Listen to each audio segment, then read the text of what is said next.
From Hollywood, it's time now for... Johnny Dollar. This is long distance. Mr. Pat McCracken in Hartford, Connecticut is returning your call, Mr. Dollar. Oh, thanks, operator. Put him on. One moment, please. Hello? Hi, Pat. Oh, Johnny. Hey, this message I found. Boy, I'm glad you called. Say, what under the sun are you doing in Los Angeles? Just down here for a confab with Jack Johnstone. You know, the guy who dramatizes the cases I handle and puts them on the air? Yeah. Give him my best. And I just wondered if you had anything out here I can do before heading back to Hartford. And if so, it'll give you a chance to put your travel charges on the expense account. What else? Well, Johnny, I got a wire from him just a few minutes ago. You contact Herb Schilling at the Greater Southwest Insurance Company right there in L.A. Okay, we'll do. And you can address your expense account to them. Right. Oh, Johnny? Yeah? Have you got a gun with you? Sure, Pat. I always... Huh? Why do you ask that? Well, judging by Herb's wire, Johnny, you may need it.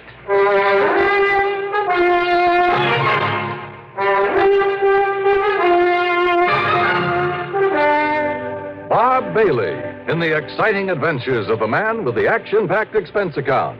America's fabulous freelance insurance investigator. Yours truly, Johnny Dollar.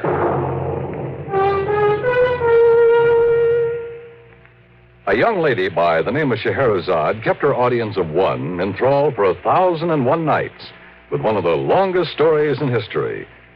That's a long time to devote to one chronicle, but some of CBS Radio's winning 7 weekday dramas have put that record in the shade, entertaining audiences in the millions with many times 1,001 days of continuing dramatic serials.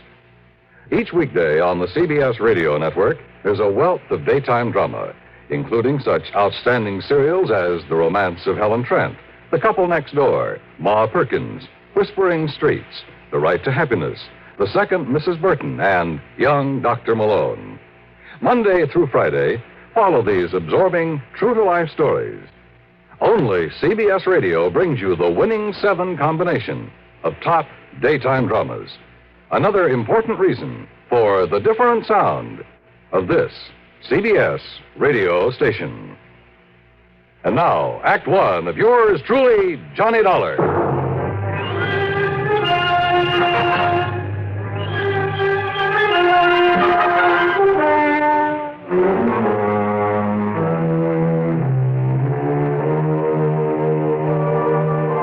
Expense account submitted by Special Investigator Johnny Dollar to the Greater Southwest Insurance Company, Los Angeles office. Following is an account of expenses incurred during my investigation of the Winsome Widow matter.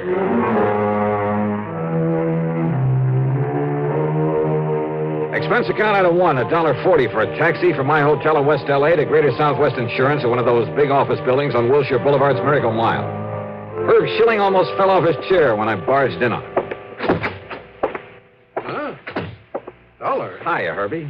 Look, I know that some of those new jet flights are pretty fast, but I only sent that wire to Pat McCracken a couple of hours ago. I didn't waste any time trying to make plane connections, Herb. Just flew out under my own power. You're kidding, I know. But where were you when you got the word from McCracken? Right here in your own fair city. Oh, I wish I'd known that. Even those couple of hours could have been saved. Oh? What's the big problem? A little matter of a liquor store holdup.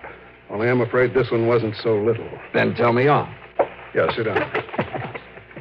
Johnny, for some reason or another, these places that sell bottle goods are a pretty frequent target for stick-ups. Here in Los Angeles, there have been quite a few of them over the years. I'm surprised you insure them. And needless to say, premiums are pretty high. And at least so far as our company's concerned, the policies are somewhat limited. That is, insofar as maximum allowable coverage is concerned. Makes sense. On the whole, we've been pretty lucky. By that I mean we've had to pay off relatively few claims. But now in the case of Willie Lehman... Who's Willie Lehman? His store is out in West Los Angeles at 10921 Santa Monica Boulevard. And that's only about a mile from where I'm staying. And the old man opened up his place late in 1951. Oh? Yes, 61. Early in 1952, he had his first holdup. The bandits got away with something over $900. So he bought some insurance from us. Well, go on. Since then, there have been 7 more attempted stick-ups there. A total of 8 in as many years, huh? Yeah.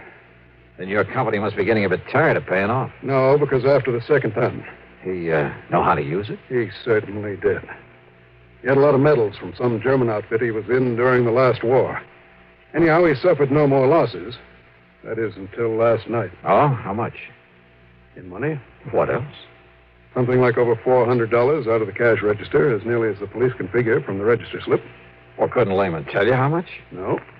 Because you see, Johnny, he also lost his life. Oh. And I take it you wrote his life insurance, too. That's right. $30,000. I see. Look, it's a little late in the day, but you want to go out there, check with the police? Sure. I'll be in touch. Item 2, $50, deposit on a drive your own car. I passed up 10921 Santa Monica Boulevard and went right on out west to West L.A. Police Headquarters. There I ran down Sergeant Mike Kirby, who was covering the whole affair. Mike turned out to be a young, alert guy on the ball and completely cooperative. That's right, Dollar. 8 times since he opened the place in 51. And that's way out of line. Yeah, I should certainly think so. And the last 3 stick-ups have been within the past 10 weeks. Sergeant, Mike contacted the insurance company. Herb Schilling tells me that Willie Lehman managed to fight off most of the bandits. He told you right, Dollar. Lehman was not only a crack shot, but I guess he was pretty quick on the draw. It was only last month that he killed one of the 2 men that tried to hold him up. 2 men? What about the other? I'm way ahead of you. Huh? We find that other man, we find the killer. Probably. It seemed like a pretty safe bet. But look, Mike, if there were so many tries at this one place and so many all at once... Stakeout? Sure, somebody watching over the place. We tried it. As long as we had somebody there, sitting in the back or working behind the counter or just watching from across the street, nothing happened. But the minute we took him away, bing, another hold-up try. Somehow they seemed to know whenever we had the place under surveillance. And more important, when you didn't. Oh, what have you got to work on? Oh, nothing but a couple of bullets, I'm afraid. Want to take a run over and look at the place? Sure, Mike. Why not?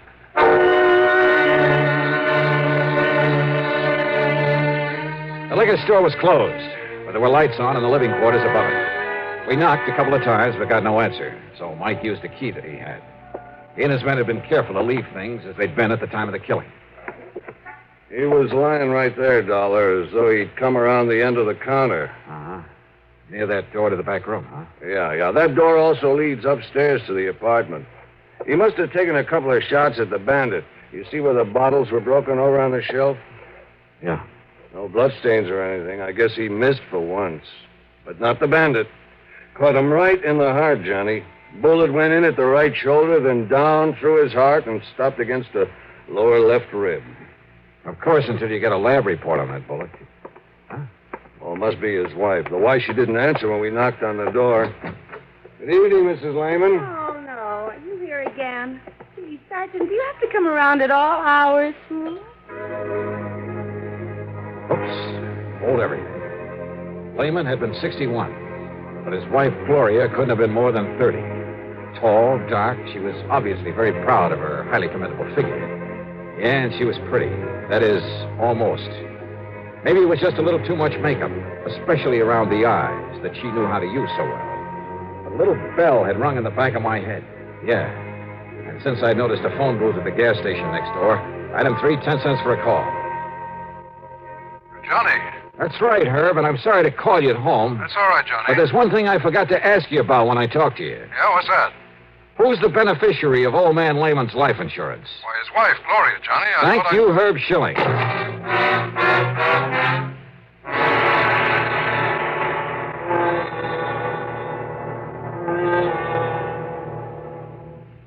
Act 2 of yours truly, Johnny Dollar, in a moment.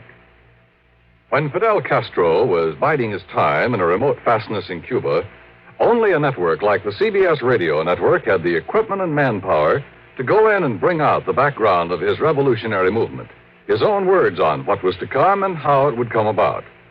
When major news breaks anywhere in the world, only a network like CBS radio has correspondents on the scene or within short range. Only news like CBS News is global in scope and is up to the minute as a direct report from on the scene. That's why millions prefer CBS News on CBS Radio and its affiliated stations to every other reporting medium for speed, for accuracy. Remember, when the story's big, only a news-gathering force like ours can scoop it up and send it slicing through space to your set, packaged for immediate delivery. Get it first, and get it right. Make CBS News on CBS Radio your listening post on the world. And now, Act Two of yours truly, Johnny Dollar and the Winsome Widow Matter.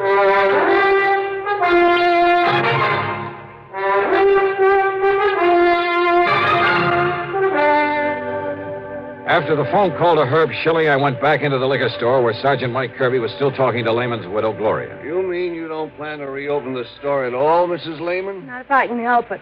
I'll sell this dump to the first person I find has enough money to buy it.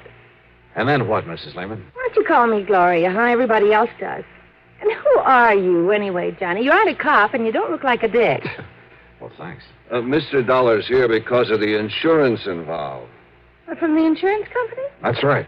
Well, listen, Willie had some insurance. I know. I mean, on himself, as well as the store. I don't know how much it is, but he promised me that he'd buy some. It was your idea that he insure his life? Sure, an old guy like him. I figured he'd up and die sometime while I was still young and beautiful, so why shouldn't I let him provide something for my future, like they say? Or whoever thought he was going to die as soon as this? Whoever planned and carried out his murder? You mean somebody planned to kill him this way? Just where were you when it happened, Gloria? I was upstairs in bed, asleep. Look, I've told the cops all about Well, it. you must have heard the shooting. I'll say I did. And what did you do? I put on a robe and come running down here. Well, I see the cash register open and poor old Willie laying there. And when I see that he's dead, I phone the police. You didn't see anybody else down here? Well, by the time I got here, whoever did it was gone. You don't seem at all upset over your husband's murder.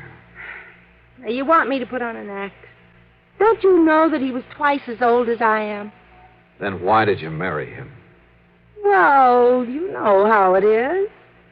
A chance to settle down and let somebody else support you for a change. Made him happy to have me around, and I guess I liked it okay, too, for a while. But, gee, what a bore. All he did was talk about getting enough money to go back to the old country. Well, who wants to go back to any old country when you can have such a ball in this one? I know I always have, even when I was married to old Willie. Of course, he just didn't always know where I was half the time. Well, don't you like having fun, Johnny? Huh? I mean, with people more like your own age, huh?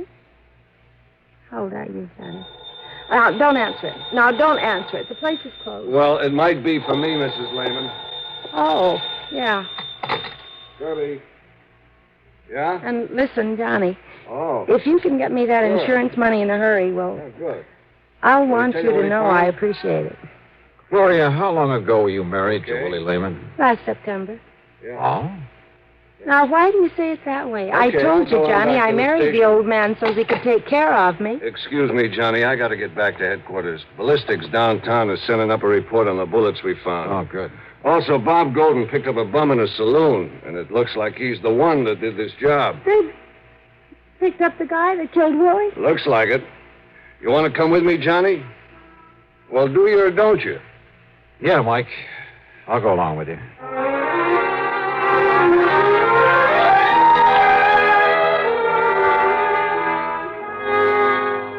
I told all those other cops. I'm the guy that heisted the dough out of Lehman's Liquors last night. Then you shot and killed him, Benny. Oh, no. No, I tell you, I didn't do it. That's the truth. So help me, that's the truth. Are you trying to say somebody else went in there and shot him after you left, Benny? Well, I don't know. There was no reason if you'd already taken his money. I don't know. How should I know? You think I stuck around there after I got his dough? How many shots did you fire at him, Benny? How many shots? I didn't fire none. You saw that gun the cops took off of me. It was made of rubber. That's all it was. It was made of rubber.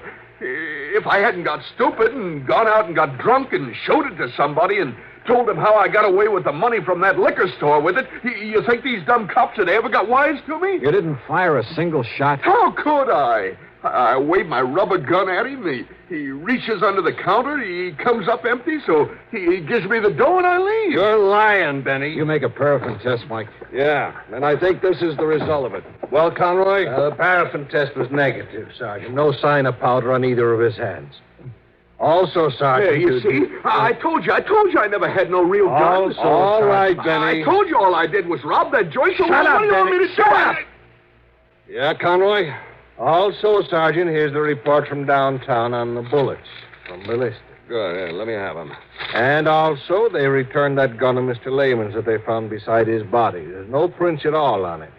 Now, Johnny. is there anything else? Take a look at this. Yeah? Conroy, Yes. get this bum out of here. Lock him up upstairs. Yes, sir. Come on, Betty. You wise guys can't pin no murder rap on me. You wait till I get a lawyer. Oh, yeah, we'll wait. What's it say, Mike?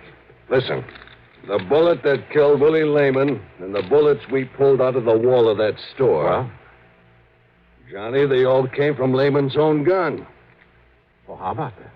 In other words, with the help of that phony rubber pistol, Benny somehow got Lehman's gun away from him.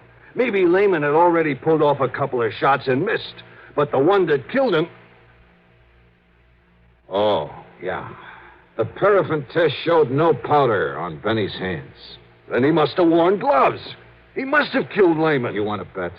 Then who did? Well, first, I think I'd better get some proof. Act 3 of yours truly, Johnny Dollar, in a moment.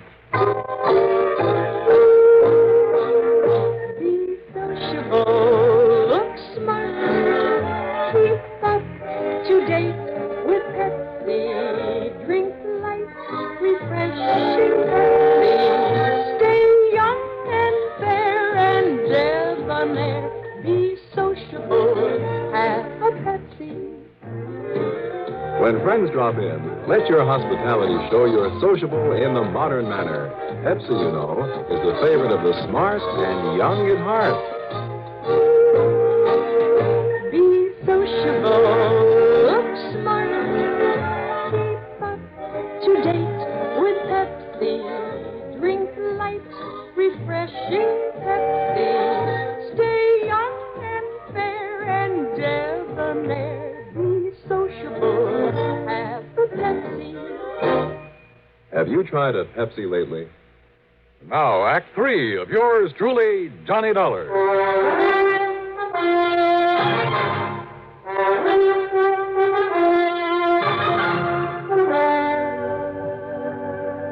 Listen, Mike, you're overlooking one thing. Like what, Johnny? That Benny's a shaky old bum, a wino.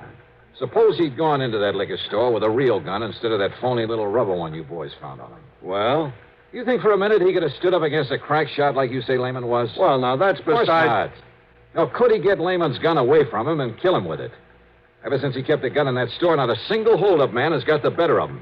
He even killed one of them a month ago. That's very true. All right. Now, I think I can get your killer for you. Only you have to let me get her my own way. Her? That's right. You mean Lehman's wife, Gloria? That's right. Johnny, I thought of her, too. Motive, opportunity, everything. But proof. Let me handle it my own way. But if she didn't do it... If I'm wrong, it won't be any reflection on you, on your record. Oh. I see what you mean. Okay. We'll take my car. And you gotta promise me one thing. What's that? That you'll stay outside, that you won't make any move until I ask you to, no matter what happens. Well, now, Johnny... Otherwise, you can try hauling her in yourself. But, of course, if you're wrong about her. Okay, Johnny, let's go.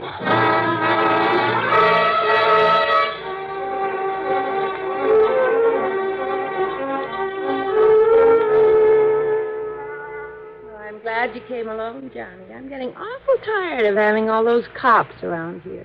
All right, listen, Gloria. And you are going to get that $30,000 insurance money for me in a hurry, aren't you? You know how long it'll take for me to get the rest of his stuff here in this state. A guy dies, it's sometimes a couple of years before they... What's the matter, Johnny? 30,000, huh? What?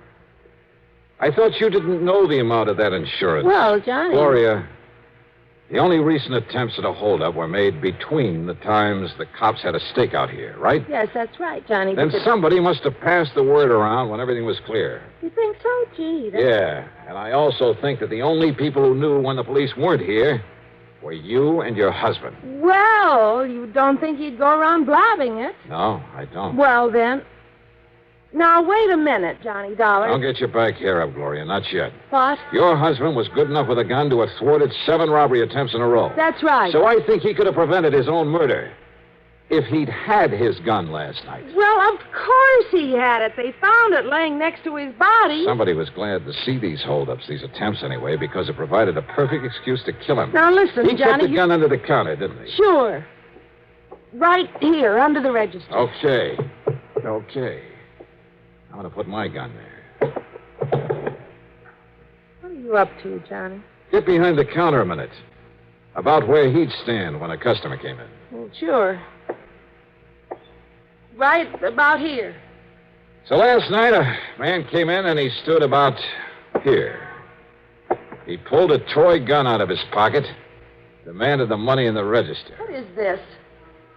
What would your husband have done? Well? Grab the gun. Like this. You're pointing that right at me, you know. That's what he would have done.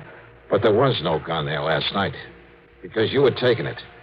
And when the bandits left, you were standing up on the stairs, there at the back. You'd come down from your apartment. What are you talking about? The bullet that killed him went from his right shoulder down to his heart, down to the lower ribs, because you were up on the stairs when you shot him. Then you fired a couple of shots into the wall and you called the police. To prove that, Johnny, enough for the cops? When I tell them, Gloria... But you won't, Johnny, because it happened just the way you said. But you're never going to tell them. Gloria! Too late, Johnny. No. No! No! You took the bullets out! You tricked me! You tricked me! That's right, Gloria. Dirty, double-crossing! You lying cheat! You happy, Sergeant?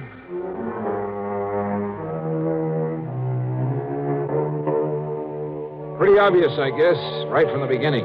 But as I said, getting proof, or in this case, a confession, isn't always so easy. Anyhow, expense account total, including mileage on the rental car and the trip back to Hartford, I'll call it $250 even. Okay? Yours truly, Johnny Dollar.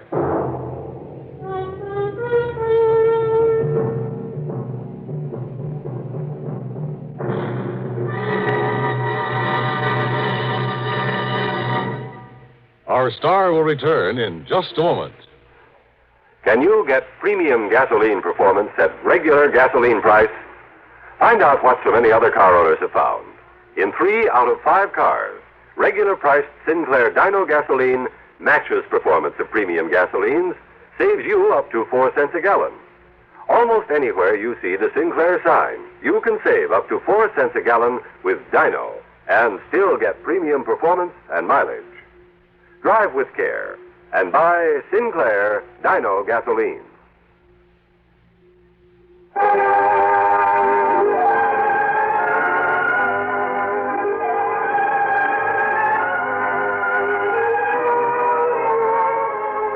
Yours truly, Johnny Dollar, is written by Jack Johnstone, produced and directed by Fred Hendrickson. Johnny Dollar is played by Mandel Kramer.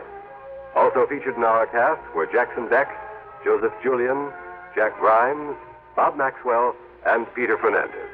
Music supervision by Ethel Huber. Sound patterns by Walter Otto. Tomorrow begins a new week's hilarity with Arthur Godfrey Time on the CBS Radio Network. From Hollywood, it's time now for... Johnny Dollar. Randy Singer, Johnny. Oh, hi, Randy. How's the New York City Police Department these days? Well, the department's fine. Me, I'm not so sure. Well, then maybe I'd better run on down there and cheer you up a bit, huh? Yeah, you'd better come down here on account of Mary Grace Marshall. Hey, how do you know Mary Grace? The point is, you do. Well, matter of fact, I just got back from a weekend in that town of yours. Yeah, Mary Grace and I had a ball. We took in a couple of shows, did the nightclub routine. Yeah, I know. Even spent Sunday afternoon together out at the... What do you mean, you know? Johnny, your little girlfriend's been murdered. What? Yeah. Randy, have you got any leads, anything to go on? Yeah, Johnny, plenty. Then I'll grab the first plane. Yeah, you'd better.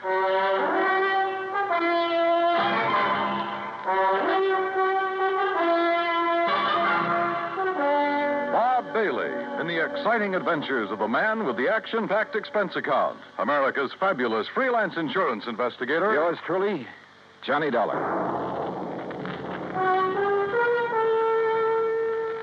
Act 1 of yours truly, Johnny Dollar.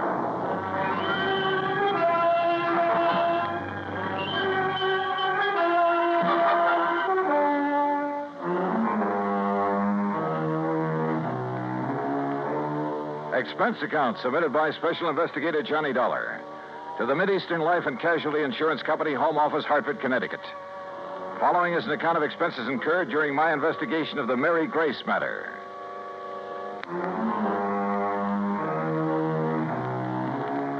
Expense account item 1, 10 cents. Phone call to the airport to reserve a seat on the first plane to New York.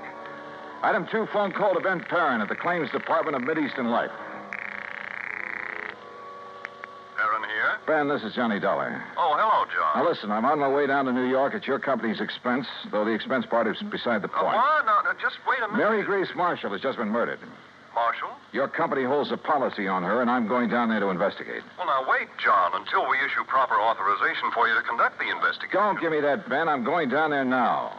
Well, then it's completely without sanction from this or any other official company. Okay, forget it. I was trying to save time, and I thought I was doing you a favor. Well, I suppose you are, but until a request for your services can be I routed through said the proper forget it. channels- Didn't you hear me? I gotta go. Gotta catch a plane. Well, for heaven's sake, man, what are you so up in arms about? Why you're so concerned about this particular... Because that girl was a personal friend of mine. A very dear friend. Oh. John, I'm sorry. I can see now why you're so upset. Yeah, I'm upset. By all means, go ahead, officially.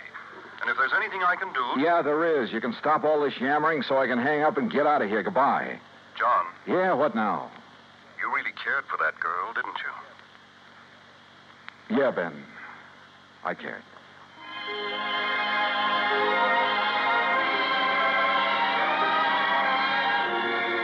Expense account item 3, 920. Cab to the airport and plane ticket to New York.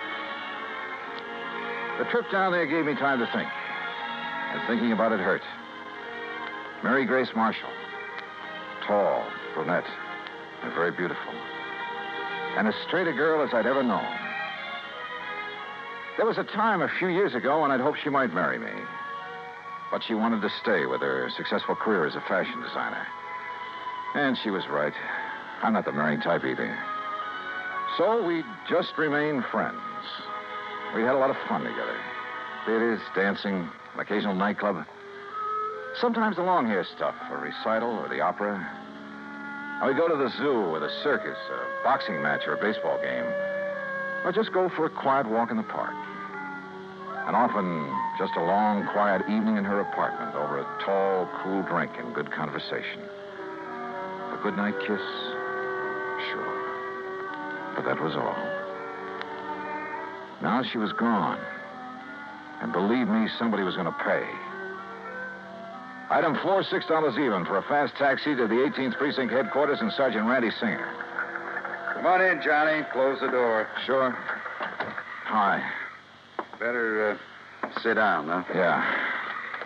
All right, when did it happen, Randy, and how? You said on the phone you have some leads. Clues all over the place.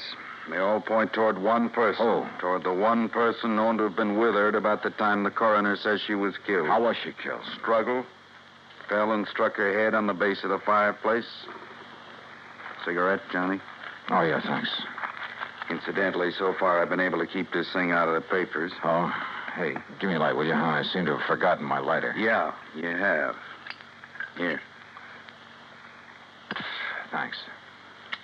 Now, the coroner says she was killed Sunday night, late. What?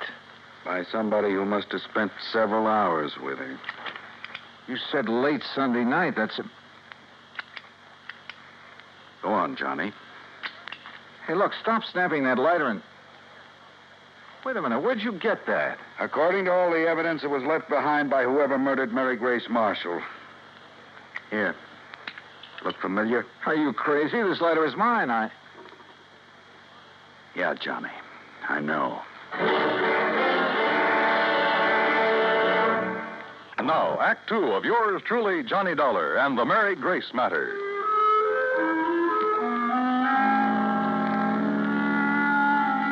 Mary Grace Marshall, an old friend, a very dear one, murdered in her New York apartment on East 77th Street.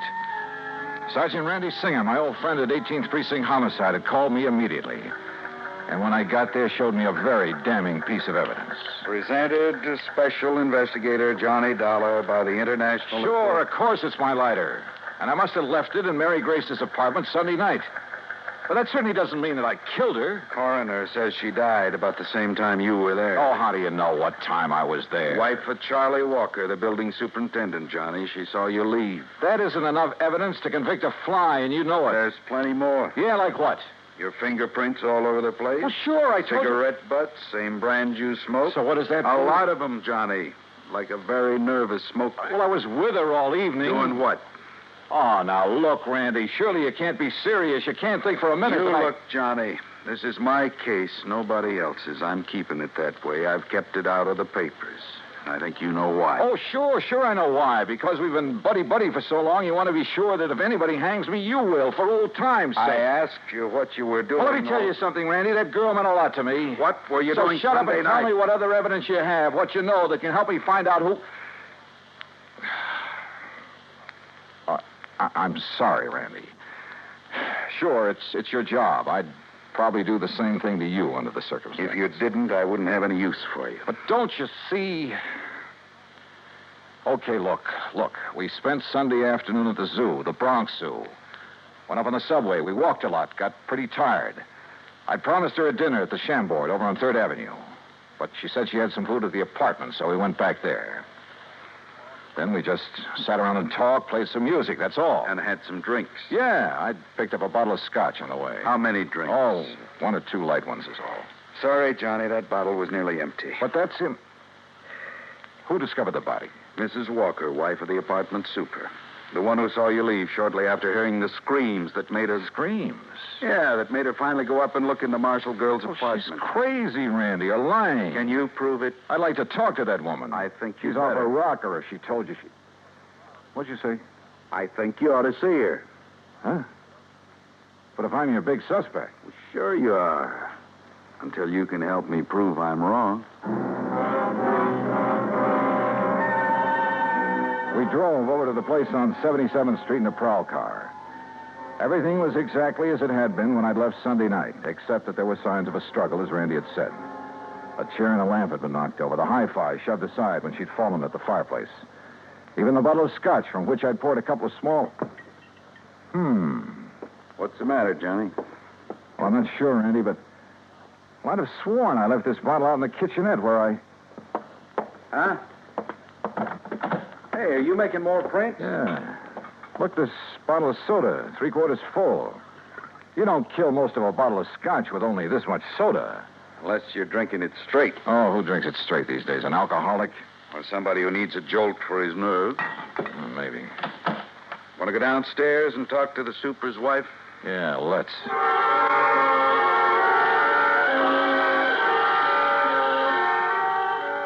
The superintendent's wife turned out to be a living doll. Young, pretty, with too much makeup. The sort who looked like she decided to get out of the chorus line for a quieter life as the wife of a building superintendent. I noticed a peculiar, spicy kind of odor when she first let us in, but thought nothing of it at the time. Now, you're sure this is the man you saw leaving Miss Marshall's apartment, Mrs. Walker? I was standing right here in this doorway. It was after I heard her screaming up there, around midnight. You're sure you heard her scream? Well, my husband heard it first. He woke me up, pounding on the wall between our bedrooms. Well, didn't he get up to investigate? Oh, no, the lazy... Well, he's been sick. He's still sick. But then I heard the screaming, so I run into his room and ask him what to do. Go back to bed and forget it, he says. It's probably just a party upstairs. Then you went up and found the body, huh? Well, first I tried to sleep, but I kept thinking I heard noises. From upstairs? Well, no. You're sure? It was like maybe my husband was getting up or something. Go on. Well, finally, about 2 a.m., I went up to her apartment. When she didn't answer my knock, I let myself in. And there she was, dead. Who called the police, you or your husband? Him? Huh. Besides, I told you he was sick. He still is. I'd like to talk with him. Oh, sure. If he's sober enough. Come on. That was a funny crack. If her husband really was sick. She led us toward the rear of the apartment, and I mistakenly started to enter her bedroom. That peculiar odor again, only more pronounced. And believe me, it was an arpege. Here, mister, this way. Her husband's bedroom was pretty much of a mess, untidy, with pictures of bathing beauties, calendar art, and some striking pictures of Mary Grace Marshall plastered all over the walls. This room had an odor about a tube of stale booze. Here you are, Charlie. No, I tell you, I don't want any more of that stuff. Well, you seem to think it'd make you feel better. I did. What did you... Oh, the cop again. That's right, Mr. Walker. And this is the guy seen coming down from your girlfriend's apartment after all the screaming. His name's Johnny something. You actually heard screaming up there, Mr. Walker? Yeah, awful racket. Woke me up. Scared me. What do you mean? That poor girl up there, all alone. Only she wasn't alone. But then it stopped. I figured maybe I'd been wrong. Had a nightmare or something. Yeah, sure. A dream about her.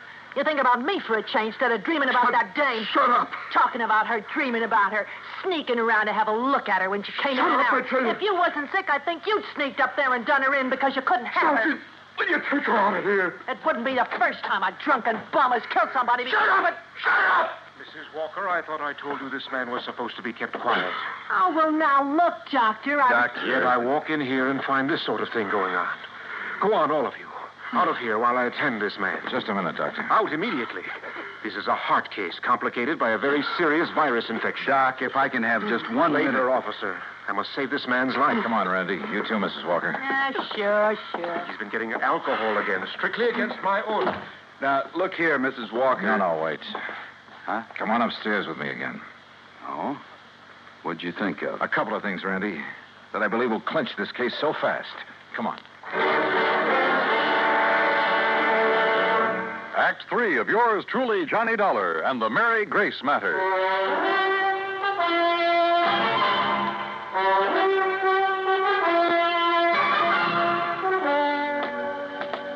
What do you mean, clinch the case, Johnny? Didn't you hear enough from Charlie Walker and his wife? Yeah, I heard plenty, Randy. Well, then what's the point of coming back here to the dead girl's apartment? Let me show you something here in the kitchenette. The scotch bottle. You shouldn't pick that up, Johnny. Prints. Yeah, prints. And where your boys dusted over them to show them up. But look. Yeah? Right here they're smeared, see? By a piece of cloth. Sure, he tried to erase them when he killed that bottle. Now, come on back to the living room. And here, take a look at this. Well, what's the hi-fi set got to do with I it? told you Mary Grace and I sat here Sunday night talking and playing records. So? This record on the turntable is the same one we were playing just before I left her. Look at it. Dolorima by Vingetti. Never heard of it. We shut it off because it got too noisy in the death scene from that opera. Huh? Listen.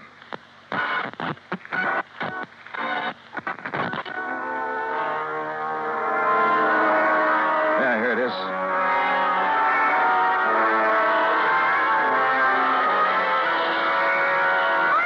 Holy. Why, it sounds like somebody... Shut it off! I'll be darned. Sure. The screams that Walker and his wife said they heard. And that record's what gave him the idea. And now it's a matter of pinning it on him. All right, what have you got for his motive? Motive? Are you kidding? Didn't you see those pictures of all those beautiful those babes he has on the wall of his room? And the pictures of the Marshall girl? All right. He was gone for Mary Grace, talked about her, dreamed about her, had her pictures all over his room, but she wouldn't give him a tumble. All right. All right. So he hits the bottle heavier than ever on account of this frustration over the Marshall girl. Wouldn't be the first time that sort of thing has happened. Happens all the time. So if he can't have her, he's going to kill her. You see my point? Yeah, and it's well taken, Randy. All right. Last weekend, you're taking his dream girl out on the town, having a good time with her, doing all the things he wished he could do. Go on. Well, it's too much for him, driving him out of his rum-soaked mind. Then he hears that screaming on that opera record. It gives him the idea. He wakes up his wife, so she'll hear it, too. So his wife will think somebody's getting killed up there. But he doesn't let her go up there, right? Sounds good, Randy. After his wife goes back to bed, that's when she saw you leave, he goes up there and kills the girl. But if he was as sick as he appears to have been... John, the time like that, a man gets superhuman strength. Strength of a madman, they call it. And listen. I'm listening. His wife said she thought she heard him walking around, remember? I remember. So that's it. She finally got up, came up here, and found the body. So naturally, she tied it all in with the screams her old man woke her up to hear. And that suited him perfectly. She couldn't help but alibi for him. Come on, let's get downstairs again. I realize, Johnny, it's all circumstantial, and I still have to pin it on him. Or her. But I'll hold him on suspicion. Or her. The same circumstances would work just as well for Walker's wife if she were the killer. Yeah, but what about the motive? Jealous wife. Jealous of somebody taking that drunken bum out of her hair? That funny odor I noticed about her when I first stepped into this place. I finally remembered what it is. Hey, I noticed that, like a cooking spice. Well, it is sometimes. Cardamom seed. Cardamom? Yeah, they used to call it the drunkard's friend. A man could booze all night, chew a couple of cardamom seeds, kiss his wife goodnight, she'd never be the wiser. Well, I'll be. That odor was so strong in her bedroom that... Well, maybe she's the lush, huh? Hey. And tried to make the same thing out of her husband, on the excuse it would make him feel better. You mean he isn't a heavy drinker, Doctor? No, he is not. Doctor, you said he has a heart condition. A very serious one, complicated by a... Yeah, I know. Could he possibly have got out of bed, climbed those stairs Sunday night, struggled with, and killed someone? The odds against his surviving such a thing are 1,000,000 to 1. 100 million. All right, I heard it all. That means you're going to start accusing me of killing that girl up there. Mrs. Walker, I told you to stay out of your husband's room. Yeah? Well, he's dead, Doc. Dead? I don't know what you give him, but he's dead. Did you give him more liquor? No. But you gave him enough before I came to... Wait here, all of you. Well, you're going to try to pin that Marshall dame on me now that Charlie's gone? You've already pinned it on yourself, Mrs. Walker. What? You thought you'd left no fingerprints on that bottle up there. Well, I didn't. I used a handkerchief. Yeah. I... That's what I thought. But, no, wait a minute. I didn't mean that. Too late, I'm afraid. Oh, no, it ain't. Put down that gun, Mrs. Walker. All right. So I killed that dame on the second floor. And if I have to kill you,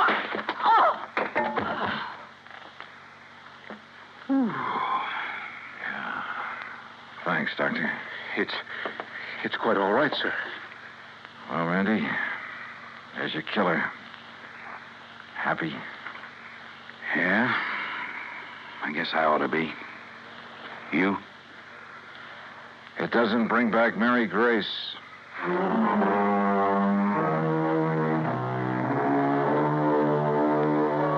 Expense account total, including transportation back to Hartford? No, wait. I took on this case myself because of Mary Grace and, well, whatever she may have meant to me is none of the company's business. Oh, sure, you'll have to pay the claim on her policy, but let it go at that, will you? The rest is on me. I want it that way. Understand? For old time's sake. Yours truly, Johnny Dollar.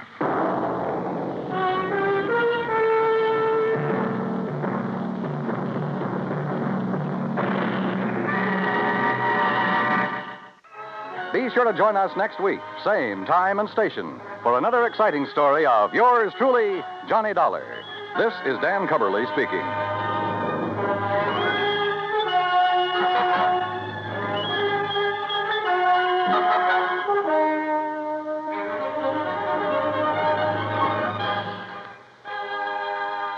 This is the United States Armed Forces Radio and Television Service.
From Hollywood, it's time now for Johnny Dollar!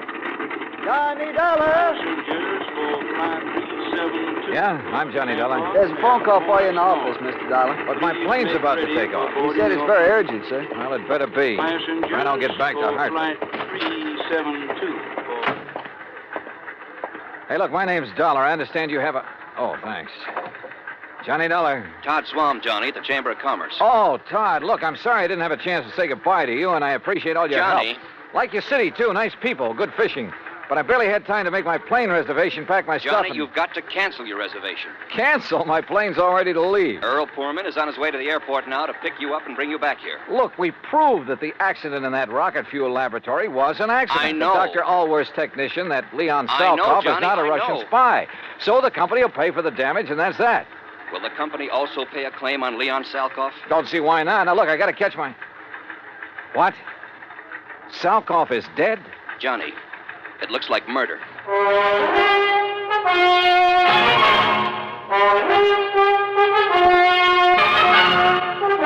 Bob Bailey in the exciting adventures of the man with the action-packed expense account. America's fabulous freelance insurance investigator. Yours truly, Johnny Dollar. And now, Act One of yours truly, Johnny Dollar.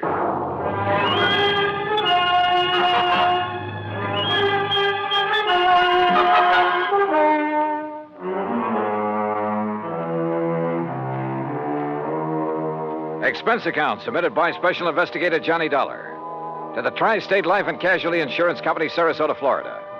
Following is an account of expenses incurred during my investigation of the Salkov sequel matter.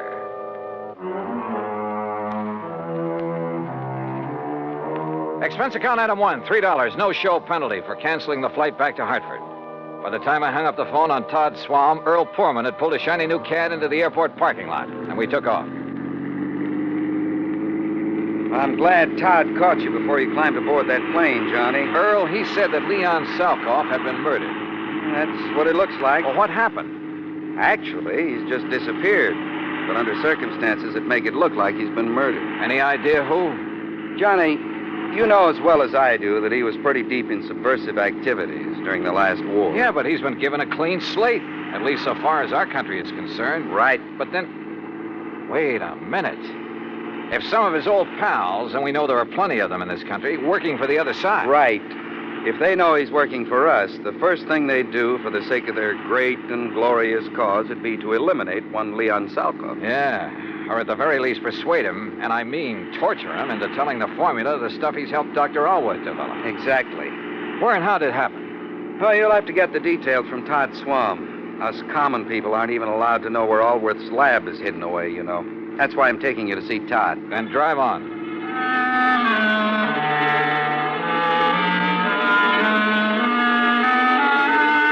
Todd was waiting for us at the Chamber of Commerce building. He thanked Earl for dragging me in from the airport. Earl left, then Todd and I walked out to his car.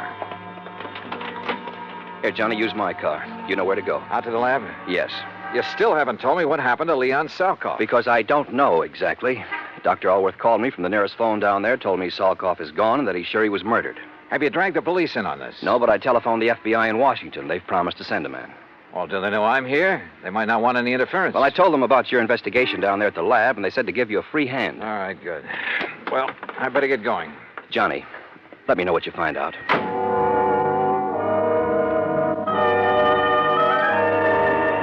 Once again, I headed south on Route 41, down through Fort Myers, where I swung left on 82 and on into the heart of the Everglades. I found the old wagon trail leading into the swampy jungle, and finally came to the shack of the Indian, Ben Osceola. There, I hopped aboard one of his airboats, one of those strange little contraptions driven by an airplane-type propeller. 50 minutes later, I pulled up at the brush-covered island in the middle of that vast, wet, soggy swamp. Dr. Allworth was standing in front of the well-hidden laboratory. Mr. Dollar! Mr. Dollar, I'm so glad you haven't left yet. Oh, what's happened out here, Doctor? Oh, it's been terrible. A terrible thing, like a nightmare. Here, come inside. I'll show you and tell you everything I know. Oh. Our living quarters are down this corridor. Yeah, I remember. After you and Mr. Swam left us yesterday, Leon and I went to work immediately to replace the rocket fuel additive we had lost in the accident you investigated. Yes? Oh, if only I'd paid attention when he told me about the man he'd seen in Fort Myers the day before. But we were so busy. Wait a minute. What man? Someone he'd known in Europe during the war. A man he suspected of now working for, well, for those who'd like to sabotage our... Go on, Doctor. Look, Mr. Dollar, this is my room. And this, right next to it, is Leon's room. Great Scott. Yes, there must have been a terrible struggle. And, Doctor, this looks like blood on the floor. Now, what happened? Well, it was early this morning before dawn. I heard voices in here. At first, I thought Leon was shouting in his sleep. Yes? But then he began to call for help, and I heard the furniture being knocked about. Well, didn't you come in here? Something had been shoved against my door. This table. I couldn't open it. Then I heard the shot. I heard Leon scream with pain. Then another shot. Oh, terrible, terrible, terrible. Go on, Doctor. Then I heard them drag poor Leon's body away outside. But how did you get out of your room? By placing my bed as you see it now, I was able to brace my feet against it, force the table away from my door. Now, come, Mr. Dollar. All right. I pursued them down this hall, but by the time I reached the outside door, they were gone. But unless they had an airboat. They must have, hidden somewhere on the edge of this little island. Oh, there are 1,000 places in the brush and trees where it could have been hidden. Do you see? Look, 1,000 places. I don't see Leon's airboat out here, only yours. They took it. That's why I think there was more than one of them. And now I must leave you. You what? I must go into a telephone. I'll be back as soon as possible. Well, now, look, wait a minute. Dr. Allworth. Now that you're here in charge, I must telephone the FBI. No, wait. They've already been notified by... Well, I'll be darned if I'm going to chase him. What's more, I doubt if I could have caught him in the old airboat that I had. So, all right, it would give me a chance to look around alone. Sometimes that's the best way. I poked around outside for a while, looking for where Leon's attackers might have concealed the boat they'd used. In that swamp and brush, it was like looking for a needle in a haystack. Then I walked back to the laboratory building. The front door was closed. Funny. I thought we'd left it open a minute ago. Oh, well. Huh? Oh, no, you don't. Oh.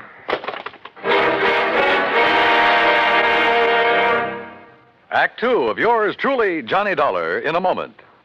And now, Act Two of yours truly, Johnny Dollar, and the Salkoff sequel matter. I don't know how long I was out after the attack on me at the hidden laboratory in the Everglades. But when I came to, I was lying in Alwa's bed. Across the room at a desk sat a well-dressed man going through files of papers and folders. I played possum because I wanted time to think. If Leon Salkoff had been murdered by subversives, then this man must be one of them. But how had he got here without Alworth knowing? Or did Alworth know? After all, now that I had time to think about it, his explanation of what had happened to Salkoff had been pretty glib. And the doctor's sudden departure a while ago to phone the FBI, he'd said. Didn't he know that Todd Swam had called him? In any event, he'd run off to leave me alone like a sitting duck. Who was the man sitting here? And why hadn't he killed me when he had the chance? I rolled over and groaned. My head felt like it was split down the middle. Oh. Well, Mr. Dollar, you finally come around. Yeah, I guess so. Oh, brother. We were quite concerned about you. We? I'm terribly sorry about what we did to you, but until we frisked you and discovered your identity... Who are you? Walter Brenman, FBI. Oh. When we found you prowling around, we thought you might be one of the people we hoped to trap here. The killer of Leon Salkoff? Salkoff is not dead, Mr. Dollar. What? Have you forgotten a case here in Florida that you handled last year? Parley Barron. Yes, another scientist who apparently disappeared. Actually, we had arranged the whole thing so that his whereabouts would not be known while he continued with his nuclear research. Yeah, I remember. The report of his death and disappearance was to throw off our pals behind the Iron Curtain. Precisely. So now you've done the same thing? Ouch. Again, I'm sorry, Dollar. But we didn't know who you were. We didn't want to take any chances. You say we, Mr. Brenman. My colleague, Mike Crucian, who's in searching the laboratory. Oh, for what? There are two groups. Agents from behind the Iron Curtain who would like to get to Leon Salkoff, either to gain the secrets he's learned in this laboratory or to get rid of him because of his help to this country's defense and missile programs. So if he's reported dead, each will think the other did it and they'll stop chasing him. Exactly. We had to act fast because Leon has already spotted some of his ex-pals, as you call them, in this general area. Does Dr. Allworth know this whole thing was rigged? No, and you mustn't tell him. He's a great scientist, but, well, he might let the cat out of the bag. Stall him, Dollar. Stall for time. Drag out your pretended investigation. It'll delay Allworth bringing in the police, that sort of thing, until we can take care of Salkoff. That is, install him in his new place. Well, maybe I'm a little muddled because of this wallop on the head, but I should think you'd tell everybody you can, to make sure his so-called death is publicized. Make sure these people who are after him will get the word. Don't worry, they know. I'd stake my life on it. And needless to say, if any of them come out here, we'll be ready for them. Oh, Michael, what did you find? Nothing. Not a single song. Oh, I see Mr. Dollar's come too. Yeah, almost. Say, I'm sorry about the way I slugged you, Dollar. Yeah, me too. I'm sure Walter told you why. You find anything in here, Walt? No. I'm afraid we'll have to go back. Oh, Dollar. Yeah? I take it Dr. Allworth is in on one of his usual all-day trips for supplies? Yeah, something like that. We've got to leave you for a while. You have your gun. You know what to do if anyone suspicious comes around. Well, now, look, when the doctor comes back, I'll have to tell him you've been here. Fine, and that we'll be back. Well, yes. We'll be back. Oh, sure, yeah. Well, Dollar, we'll see you later, huh? Now, you rest. You need it. You're not kidding. Come along, Mike.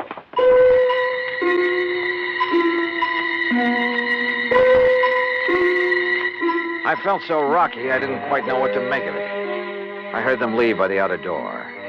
Then a couple of minutes later, from off at one side, I heard their airboat leave. Wait a minute. It wasn't going out by the channel I'd been given to understand was the only way out of this place. Strange. Painfully, I rose and walked out. My head ached so much I could hardly think straight. But there was something wrong here. Oh, sure, they'd left me a gun, but... Yeah, they left it with me all right, but the chambers had been emptied. My airboat was still where I'd parked it in front of the building, too. Yeah, but it wouldn't start. Tamper with, maybe.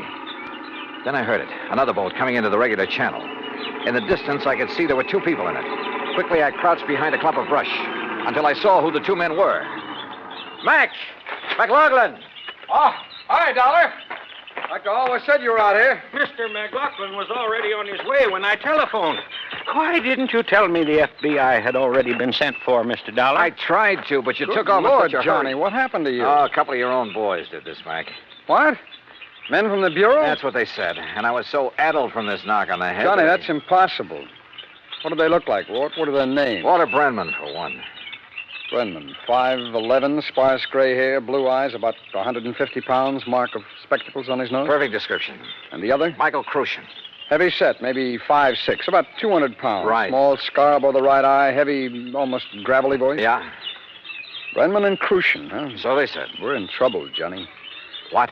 Unless I'm completely cockeyed, those are the boys who kidnapped and probably killed Leon Salkoff. Mac. We've been waiting a long time to catch up with them. Their real names are Brenmanoff and Krushinsky, spies and killers from, well, you know where.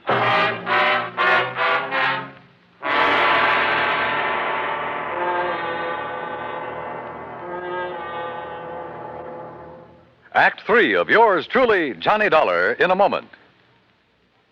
And now, Act 3 of yours truly, Johnny Dollar, and the Salkoff sequel matter.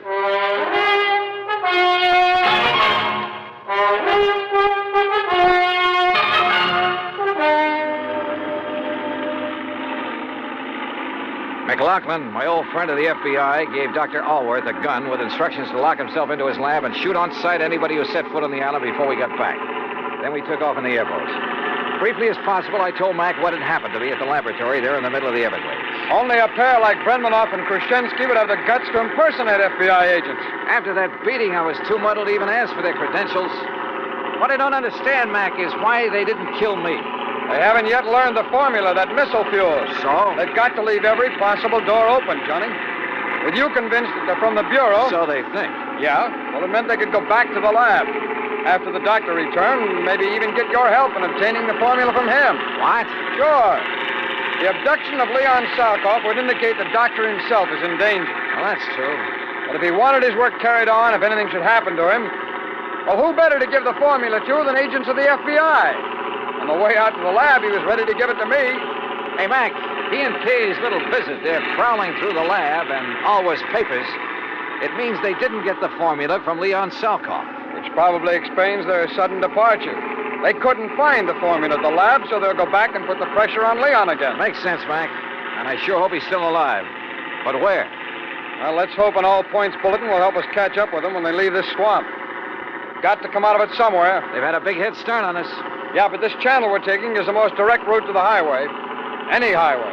They carried off their pose pretty well. They even knew about that Parley Barron matter I handled with you boys. Well, why not? You broadcast the whole thing on your radio show. You gave me clearance. Sure. But just keep mum about this affair, huh? Until after the boys on the East Coast launch a space satellite successfully. Don't worry.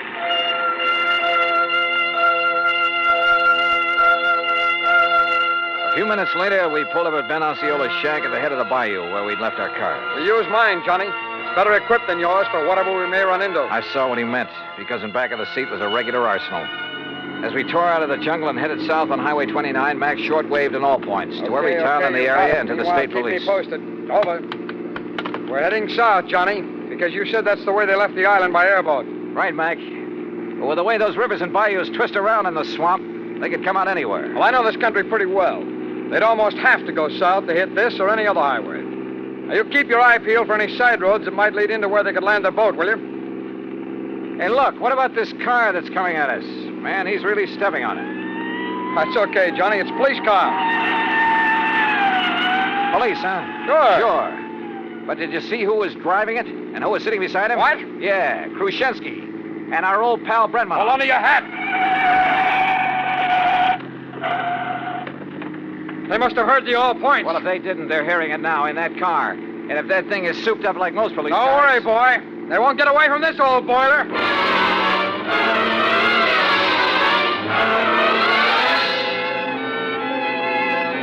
Mac wasn't kidding. How we held the road at over 100 miles an hour, I'll never know. Thanks to the siren on the stolen police car, the road ahead was kept clear. They must have recognized me, though, when we passed. When we finally started to pull up on them, they fired the first shot. I can't weave at this speed, Johnny. Stay down low. I've loaded this gun from the stub in the back. Watch. Put that lemon squeezer away. Grab the Tommy gun in back of the seat. Right. You got it? I got it. All right, Mac, keep your hands on the wheel. Those boys can really shoot. I told you, the killers. Let them have it. Right. Aim for the tires, Johnny. Aim for the tires. Hold it. Hold it. You've got them. They're going off the road. Mac, if they hit that row of cypress trees, they're gone.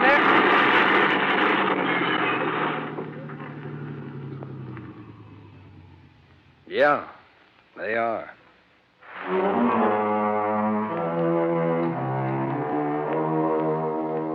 Leon Salkoff, well, I'm afraid he gave more than his skill and efforts to the country he loved that had taken him under its wing. His body was found trussed up and floating face down in the bayou from which Brenmanoff and Khrushchevsky had launched the airboat. Dr. Allworth? Well, now that a U.S. space satellite is carrying out its mission, he's safely and officially working in a government laboratory. Expense account total, including incidentals and the trip back to Hartford? Oh, forget it. If in any way it helped to get the Explorer out in space, in orbit, it's on me. Yours truly, Johnny Dollar.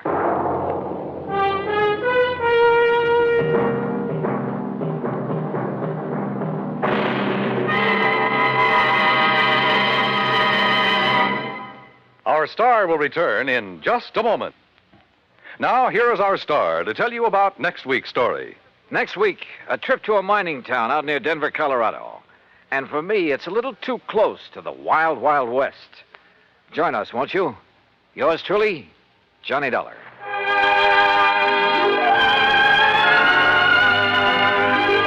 Yours truly, Johnny Dollar, starring Bob Bailey, originates in Hollywood and is produced and directed by Jack Johnstone, who also wrote today's story. Heard in our cast were Herb Ellis, Vic Perrin, Harry Bartell, Jack Crucian, Lou Merrill, and Stacey Harris. Be sure to join us next week, same time and station, for another exciting story of yours truly, Johnny Dollar. This is Dan Cubberly speaking.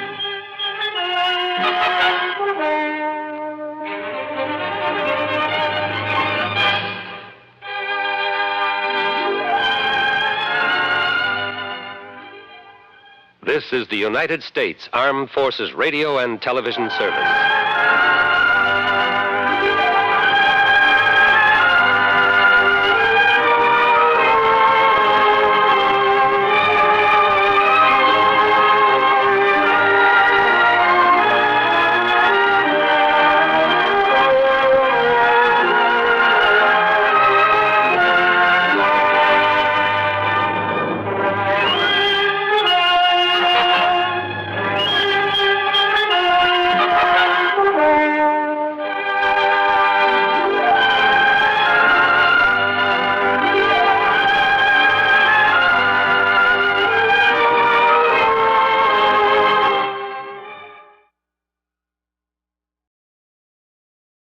From Hollywood, it's time now for...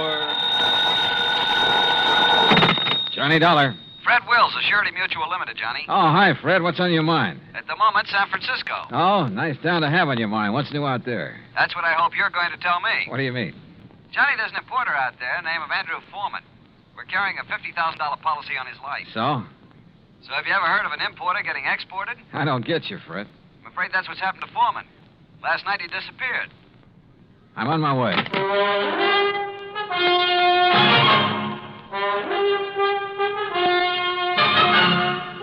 Bob Bailey in the exciting adventures of the man with the action-packed expense account, America's fabulous freelance insurance investigator. Yours truly, Johnny Dollar. And now, Act One of yours truly, Johnny Dollar.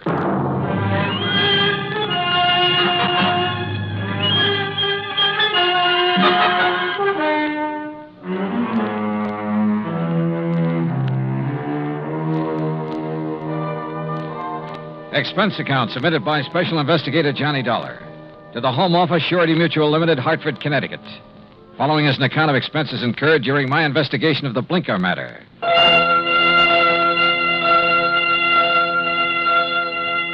Expense account item 1, $178.50, transportation and incidentals to San Francisco. On the flight out, I studied the dope Fred Wills had sent me. Andrew Foreman, age 51. Occupation, importer. Health, good. Judging from the hefty premium he had to pay, his importing business must be okay. Wife, Marcia Foreman, age 35. 16 years younger than her husband. And Marcia was the sole beneficiary. My plane landed about 8 in the morning. An hour later, I was at the Foreman's apartment. It was spacious, modern, with a lot of glass and the kind of view of the bay that you had to pay plenty for. Yeah, there was money written all over the place, and Marcia Foreman looked right at home. I'm just having coffee on the terrace, Mr. Dollar. Won't you join me? Oh, thanks. I could use some. Out here. Oh, you sure got a beautiful view here. Yes. I never get tired of watching the bay, the ships. There's always something going on. Oh, here you are. Thanks. What is it, Mr. Dollar? Oh, I'm just looking up the bay. Alcatraz? Yeah. Such a grim-looking place. Yeah, it's a real exclusive club. But I managed to get a couple of new members into it. I don't think I care for the kind of job you have, Mr. Dollar. Trouble wherever you go. Suppose we talk about your troubles. All right. I told the police all I know when I filled out the missing persons report. But I'll go over it again for you. If you don't mind. Your husband disappeared the night before last. Yes, that's right. What time? I'm not sure. Oh? Around 9 o'clock that night, somebody came to see him. A strange sort of man. How do you mean strange? Well, he was dressed in rough clothes, a seaman's jacket. He said he was an old friend of my husband's. Did he give you his name, Mrs. Foreman? Only Blinker. Blinker? Yes, he said that's what everybody called him. I guess because he kept blinking his eyes very rapidly. I see. Well, I showed this Blinker person into the den where my husband was and left the two of them together. Uh-huh. A few minutes later, my husband came out and told me he was going to drive Blinker downtown and find him a hotel room. So I went to bed. I was tired and went right to sleep. And? Well, my husband and I have adjoining bedrooms. When I went in to call him yesterday morning, he was gone. The bed, it hadn't been slept in. I called his office thinking he might have decided to work late, but they hadn't seen him. Then you called the police? Yes. Mrs. Foreman, had your husband ever mentioned this man Blinker before? No, I'm quite certain he hadn't. Can you describe him? Well, he wasn't above medium height. Age, maybe in the 40s. A scar on his right cheek, a thin nose, and dark, rather beady eyes. I'm afraid that's the best I can do. Well, considering that you only got a brief look at him, I'd say that was a pretty complete description. Mr. Dollar, do you think this person Blinker could have done anything to my husband? I don't know, but I'm sure the police are looking for him. Just one more question, Mrs. Foreman. Suppose Blinker had nothing to do with your husband's disappearance. I'm afraid I don't follow you. Oh, well, what I mean is, can you think of any reason at all, why your husband might want to disappear? No, Mr. Dollar. Absolutely not.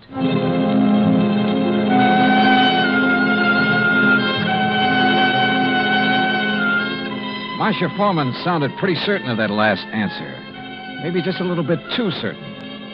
Expense account item 2, $1.80 cab fare to the office of an old friend of mine, Detective Lieutenant Scapella. Jono, if Foreman took this character Blinker to a hotel, it's no hotel we ever heard of. We've covered them all. You think Blinker could have killed Foreman? It's a possibility. What's another?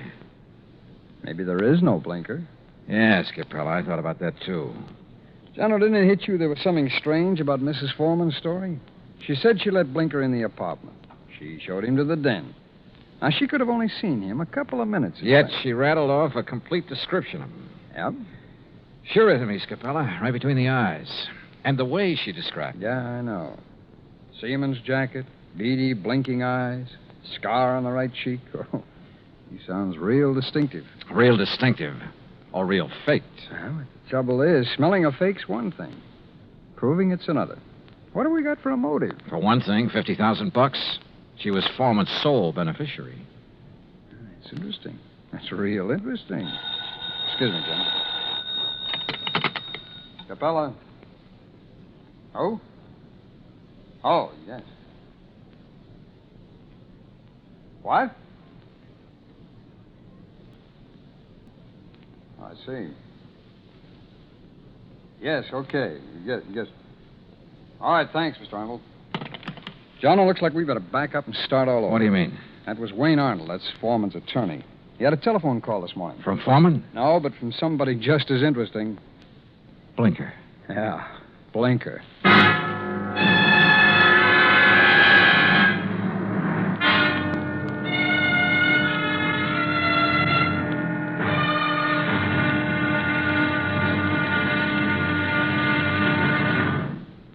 Act 2 of yours truly, Johnny Dollar, in a moment. And now, Act 2 of yours truly, Johnny Dollar, and the Blinker matter. Like Scapella said, we had to back up and start all over again. Just when we talked ourselves into thinking Marcia Foreman's story about Blinker was phony, her missing husband's lawyer phoned and told us he'd just heard from Blinker. Item 3, $1.70, cab fare to the office of Wayne Arnold, Foreman's attorney. I met him just coming out his door. Did you wish to see me? Mr. Arnold? Yes. I'm Johnny Dollar. Oh, yes, the insurance investigator. Mrs. Foreman told me you'd been questioning her. Look, I'm sorry, but I'm in rather a hurry. I have an appointment, and I'm late for it. Sorry, but this will only take a minute or two. I was in Lieutenant Scapella's office when you phoned a while ago about this man Blinker, Mr. Arnold. Oh, yes. When did you hear from him? Just a little while ago. I called Marcia Foreman right away, and she thought I ought to call Scapella. What did Blinker say on the phone? It was a strange conversation. He sounded nervous, excited, almost out of breath.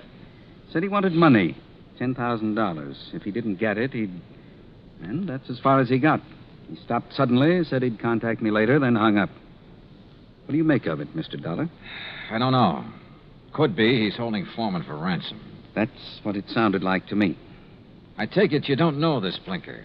I never heard of him until Marcia told me about him showing up night before last. Okay. Just one more thing, Mr. Arnold. How long have you been Foreman's attorney? 3, 4 years. Why? Any reason you know of why he might want to disappear? None that I can think of. Another woman, maybe? I doubt it very much. How about his importing business? As far as I know, it's in excellent shape. Okay. Thanks, Mr. Arnold. Mr. Dollar. Yeah? This man Blinker, why would he have it in for Andrew Foreman? Good question, Arnold. Sorry I don't have an answer to it. I went down the elevator and outside. I stopped at the corner to get some cigarettes, and that was my first lucky break. Because just as I was leaving the counter, I saw Arnold come outside. And the way he looked up and down the street made it plain he wanted to see if anybody was watching him. He got into his car and drove off. I grabbed a taxi, that's item 4, and trailed him. He drove into Golden Gate Park and stopped. I got out down the road and worked my way toward him behind some bushes. Pretty soon, a woman came over and got into his car. I couldn't hear what they were saying, but I didn't need to. Because when I saw the kiss, I got the message. The woman was Marcia Foreman. I went back into town and waited for Marcia outside her apartment door. She showed up about half an hour later. What? Why, Mr. Dollar. What is it? Is something wrong? Yeah, something's real wrong, Mrs. Foreman. I want to talk to you. All right. Come in. But I've already told you all I know. The story you told me about this man, Blinker, there's no such person, is there? What? You and Arnold made it up. No, that's not true. What about you and Arnold, Mrs. Foreman? I don't know what you're talking about. Well, then tell me, did you enjoy your visit with him in Golden Gate Park an hour ago? Oh, that. Yeah. Well, all right, Mr. Dollar. Wayne Arnold and I have... Well, we've been in love for some time. Did your husband know? I'm not sure. We were trying to find the right time to tell him. I don't think he'd really have cared very much. Oh. My husband and I haven't gotten along very well the last year or two. I guess I really didn't know him when I married him. Mr. Dollar, this has nothing to do with my husband's disappearance. You must believe that. That's so. I didn't make up the story about Blinker. I didn't kill my husband, if that's what you're thinking. Has he been killed? I don't know. You've got me confused. If you didn't do it, how about Arnold? No. He'd have no reason. Besides, he wasn't even in town the night before last. I can check that. I know you can. Mrs. Foreman, maybe you're telling me the truth and maybe you're not. Sooner or later, I'm going to find out which. I am telling you the truth. Then can you give me any reason at all why your husband has disappeared?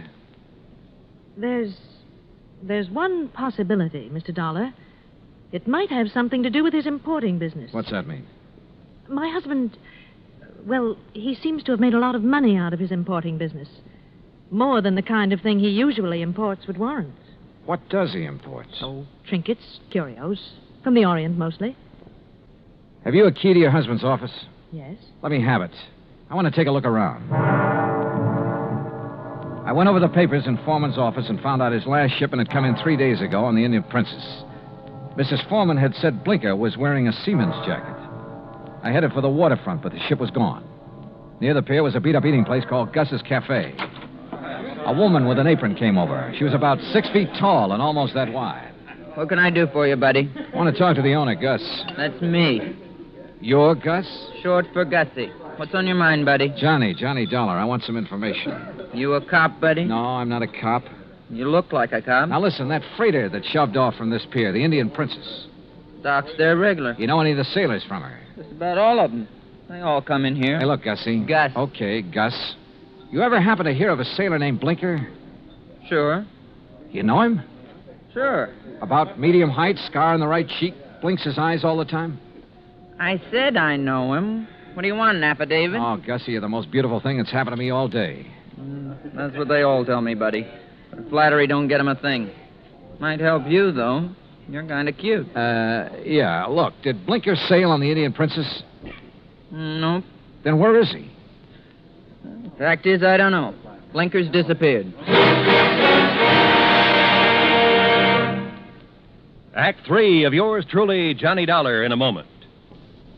And now, Act 3 of yours truly, Johnny Dollar and the Blinker Matter. And you don't have any idea where Blinker is now, Gus?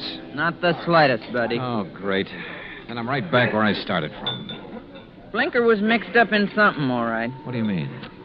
The Indian Princess docked the other night. Blinker come in here for a cup of coffee. That's one thing the sailors around here all miss when they're out to sea. My coffee. There's no one makes coffee like me. Why, there's nobody on the whole coast. Yeah, I know. About Blinker now. Well, he seemed pretty pleased with himself. Said he was onto something good. Did he say what he meant by that? No. Just sat there looking pleased with himself. Oh, yeah. He showed me the elephant. Said it was going to make him a lot of money. What elephant? He had a carved elephant about 6 inches high. Must have picked it up somewhere. Maybe he was going to sell it. I don't know. Foreman imported curios from the Orient. His last shipment came in on the Indian Princess. That elephant could have been part of it. Foreman? Who's he? Never mind. Well, I wonder where I go from here. I wonder what I'm going to do with all Blinker's stuff if he don't show up for it. Maybe I'm...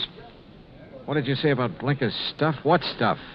I got a back room where I let the boys keep their gear when they're ashore. You've got Blinker's things there now? Sure have. Why didn't you tell me? You never asked me. In the back room, I went through Blinker's sea bag. Near the bottom, I found a carved elephant. An ordinary-looking elephant, until I twisted one of the legs loose. It was hollow, and inside a little paper packet full of white powder. Suddenly, the whole deal slid into place, and just as suddenly, the whole deal made me slightly sick. Now I wanted to see the rest of those elephants real bad. According to the records in Foreman's office, the shipment was in a warehouse. I went outside and over to the pier. Johnny. What? Oh, Gus. Come here a minute, Johnny. Look, I'm in a hurry. Thanks for everything. I'll see you later. You got time to see this? Over here, near the pier. Wait a minute. Yep. It's a body, all right. One of the boys just fished it out of the water. I sent him to call the cops. Looks like it's been in the water quite a few hours. Gus? Yep. It's Blinker, all right. I knew I had to work fast now. I headed out on the pier for the warehouse. Once I thought I heard footsteps somewhere behind me. I stopped and listened. There was no sound.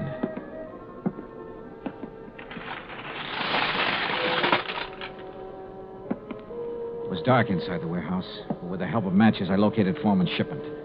I took a crowbar and opened one of the crates. It was full of carved elephants. I picked up one of them. Yeah, it had a hollow leg. And the hollow leg was full of the same white powder. I hit the floor fast. The shot had come from over near the door. I eased my gun out and waited. 5, 10 minutes went by. I kept quiet. Then suddenly a shadow loomed up near the crates. We saw each other at the same time.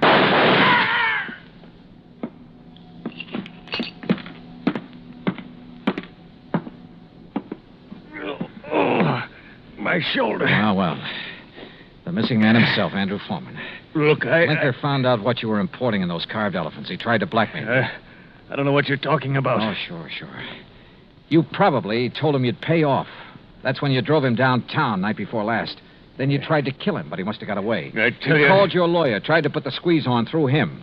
But he had to hang up in a hurry. You were probably getting close. You finally caught up with him, didn't you, Foreman? Look, you've got no proof of anything. Why should Blinker try to blackmail me? Like I say, he found out about the narcotics in those hollow elephants. It was put there without my knowledge. You have no proof I was involved. You know, Foreman, it doesn't much matter. You've got even bigger troubles than that staring you in the face. I don't understand. Blinker's body has been recovered from the bay. I wouldn't know anything about that. You've got no proof of that either. No. There were 2 bullet holes in Blinker. 5 will get you 10. The slugs in him came from this gun of yours. The gun? Yeah. This is something that can be proved. Well? All right. I just didn't have any choice.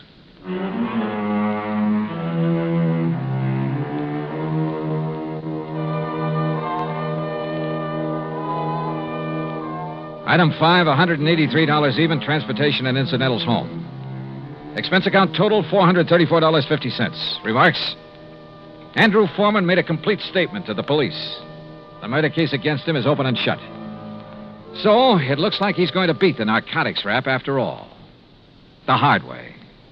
Yours truly, Johnny Dollar.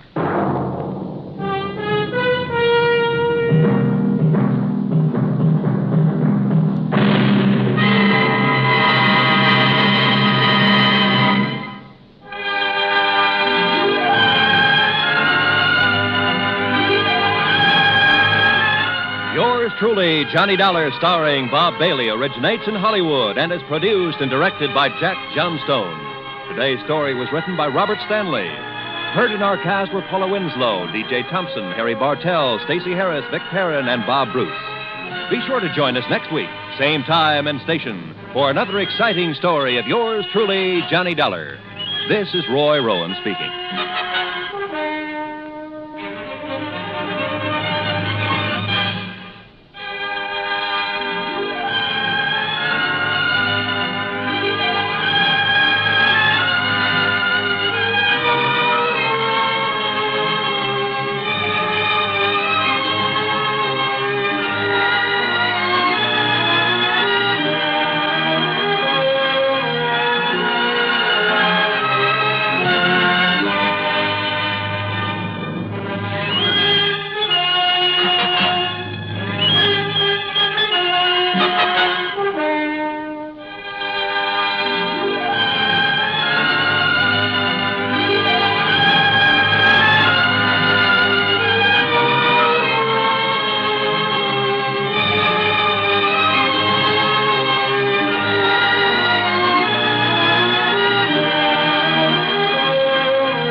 Johnny Dollar has come to you through the worldwide facilities of the United States Armed Forces Radio and Television Service.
Johnny Dollar.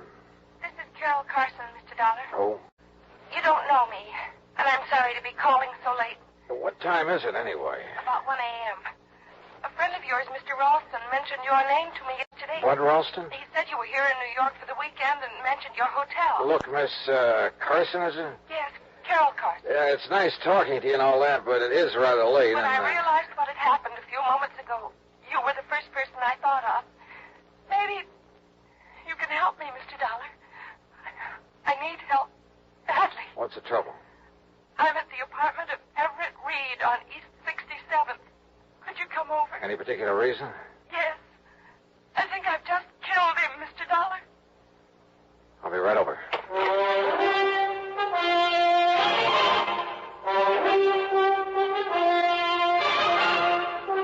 Bob Bailey in the exciting adventures of the man with the action-packed expense account.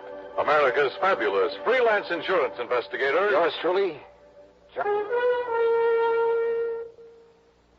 And now, Act One of yours truly, Johnny Dollar.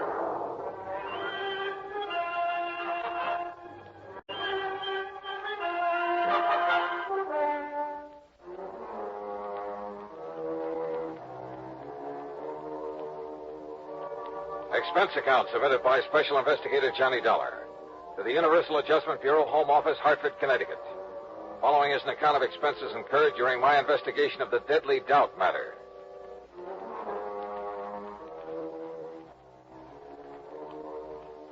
Expense account item one, $1.80, cab from my hotel to the apartment of Everett Reed on East 67th.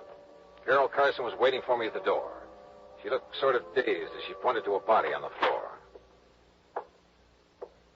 He's dead, Mr. Dollar. Everett Reed, let's see. Yes. This is his apartment. You said over the phone you thought you'd kill him. Well, he's dead, all right. That's not what I meant. I meant I thought I was the one who killed him. I'm not sure. Oh? I don't know. Doesn't seem to matter. He's dead. I guess that's all that matters. He's dead. Come on, now, get hold of yourself, Carol. I'm sorry. I guess I'm not making much sense. I feel sort of funny, lightheaded. All right, yeah. Better sit down. Thanks. Now, why don't you start at the beginning? All right. I came to see Everett tonight about 11 o'clock, I guess. He was a friend of yours? No. He sent for me, and I had to come. Mind telling me why? He insisted that I have a drink with him Then I started to feel funny. How so? Dizzy. I had to get some air. You think there was something in the drink? There must have been. He didn't want me to leave, but I had to. What time was that? Around 11:30, I think, a little before, maybe. Go on. I wandered around the streets. I was in kind of a daze. How long were you wandering around? It seemed like a long time. Then what? I came back here to the apartment. I had a terrible headache. I remember walking in the door and... Well, that's all. That's all? What do you mean, that's all? That's all I remember. I must have passed out. When I came to, I was lying on the floor, and that gun was near my hand. In front of me was... That's when I called you. That's all you can tell me? I'm afraid so. It isn't much, is it? Sure isn't. Mr. Dollar, I can't believe I killed him. I couldn't have. Now, look, Carol. You see, you left this apartment a little before 11:30. The police medical examiner will be able to tell the approximate time of death. If you weren't here at that time... But that's just it, Mr. Dollar. I don't know how long I was on the streets. It seemed like a long time, but... Well, my head was spinning and everything was pretty hazy. Now, look, you gotta remember where you went. Try to think. Oh, it's no good. Wait. Coffee. A cup of coffee. You stopped somewhere for a cup of coffee? I think so. Where? I remember a neon sign on 3rd Avenue. Oh, you gotta do better than that. That's all I remember. Did you talk to anyone while you were walking around? I don't...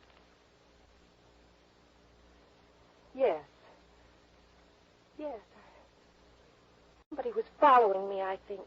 A man. He was following me for quite a while. He told me his name. Ted? No, Tom. Yes, it was Tom. What did he look like? Curly hair, I remember that. Dark eyes. Oh, look, that description fits thousands of guys in New York. I know, Mr. Dollar. The whole story, well, it doesn't sound very convincing, does it? I called Detective Lieutenant Mike Tovich of Homicide, and he was there 10 minutes later. He was still questioning her when I left. Item 2, $1 drinks for me while I thought about the whole deal. Of all the guys in New York, why did she have to pick on me? But yeah, I'd do what I could to help her. Because that story of hers, it sounded so phony. It just might be true. Act 2 of yours truly, Johnny Dollar, in a moment. Act 2 of yours truly, Johnny Dollar, and the Deadly Doubt Matter. Item 3, $2.20, a telephone call to Pat McCracken at Universal Adjustment Bureau. Yeah, Everett Reed had been insured by one of Universal's member companies, so I got myself officially assigned to the case. Then I went to work, checking out Carol Carson's story, what there was of it, and it wasn't much. All she'd remembered was wandering around the streets, getting a cup of coffee somewhere on 3rd Avenue, and being followed by a guy named Tom. I started checking every joint on 3rd Avenue from 60th to 70th Streets. An hour and a half later, I hit pay dirt at Eddie's Bar and Grill. Yeah, I think I remember all right. Carson. Carol Carson. Her name don't mean nothing, but from the description you give me, yeah, sure, I remember now.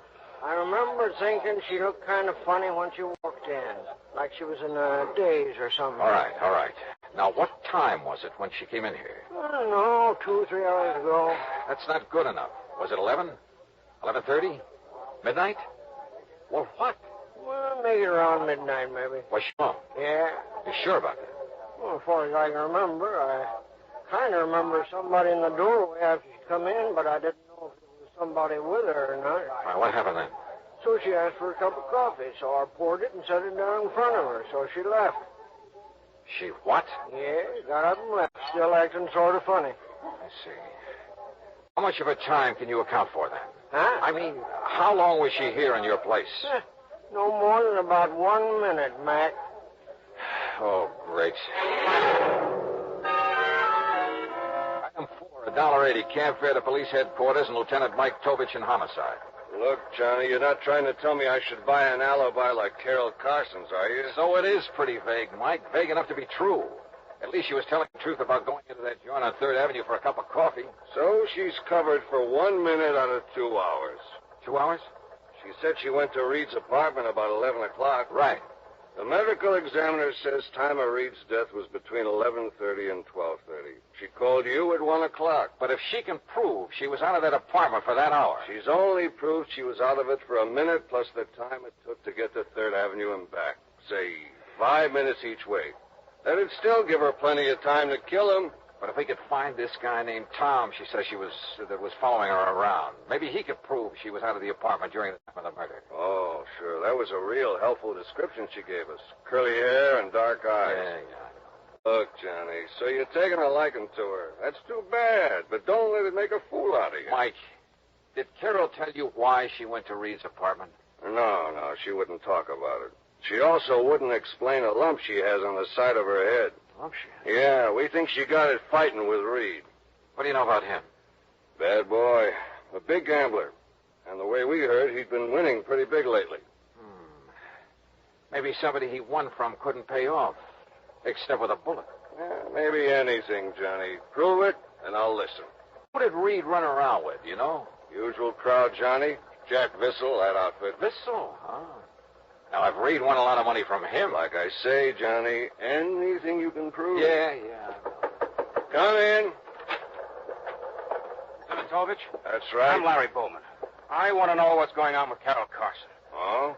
What's it to you, Mr. Bowman? She's my fiancée, and you've got her locked up. That's right. Suspicion of murder. Oh, that's ridiculous. She didn't kill anybody, and you know it. Look, Mr. Bowman, if I knew it, she wouldn't be locked up, would she? Now, maybe you can tell us why she went to this Everett Reed's apartment last night. I don't know why she went, and I don't propose to ask her either. I trust the lieutenant. And if she went to see him, she had good reason. But Carol's not the kind who could kill anybody. You must have realized that just talking to her.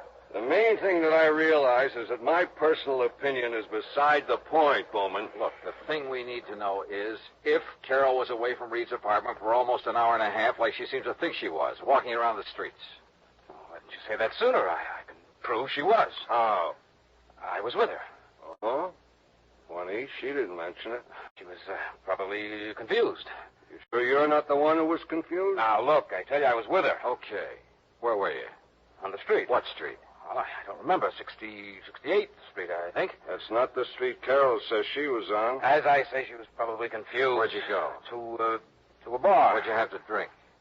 Oh, Carol, too? Well, sure, why not? Oh, you're fighting a losing battle, Bowen. Carol says she had a cup of coffee on 3rd Avenue and that a guy named Tom was following her. Now, listen, You told us enough, Bowman. I can't blame you too much for trying, I guess, but it won't work. You weren't with Carol, and you know it. I know she didn't kill him. You mean you hope she didn't? When it comes to knowing, right now, every bit of evidence we got says she did. And we've got nothing that says she didn't.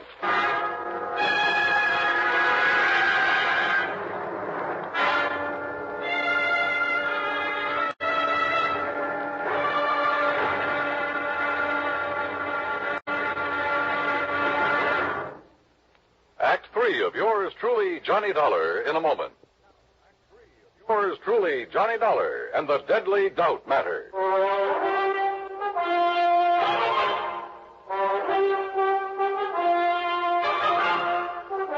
Item 5, 30 cents, coffee for Larry Bowman and me at a little joint around the corner. Lieutenant Tovich can talk about evidence until he's blue in the face, Dollar. Carol's not a killer. You prove that, and Tobit will be the first to listen. But cooking up phony alibis for Carol is not going to help any. Okay, so it was a stupid thing to do. But I can't just stand by and do nothing. Don't you have any other leads you can follow up? One, maybe. Why, what is it? Reed was a gambler. Could be somebody was losing big to him. Well, Carol's my fiancée. I know she doesn't have that kind of money. Anyway, she doesn't gamble. I wasn't thinking about Carol. Who then? Jack Vissel, for instance. We found out Reed's been seen with Vissel several times lately. Well, you gonna question him about it? I may as well. After all, at this point, we got nothing to lose.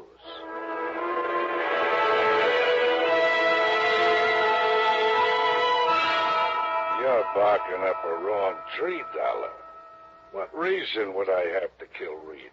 Could be a real good reason, Vissel. Maybe you lost money to him gambling. Some nights you win, Some nights you lose. So maybe you lost more nights than you won. So maybe you owe Reed some money. Oh? That could be the motive. Look, Dollar, why don't you take your crazy theory someplace else? Yeah, I owed Reed money.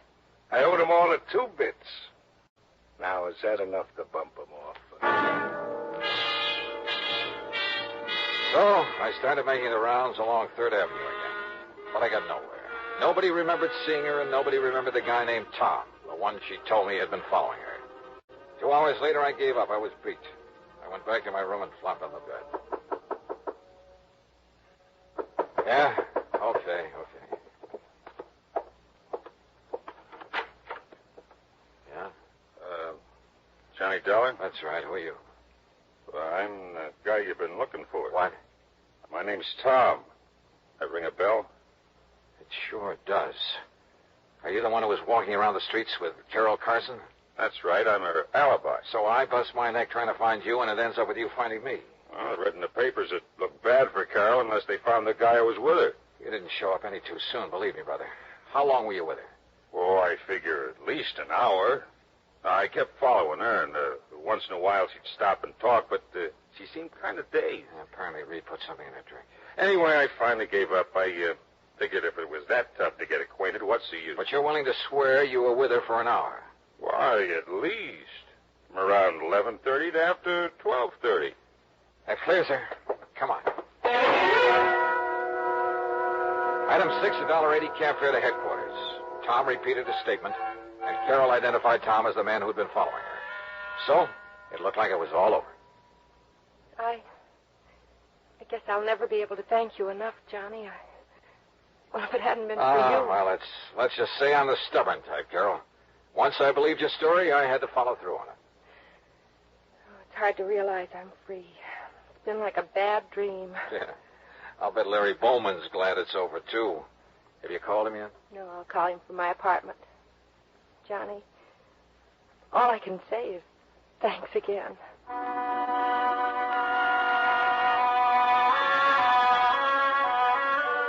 Carol took a cab to her apartment. I started back into the building, and then, out of the corner of my eye, I spotted another cab pulling away from the curb, following Carol's. In it was Tom. I figured I'd better join that procession. I tagged along to Carol's apartment. Inside, I could hear voices. The door was unlocked.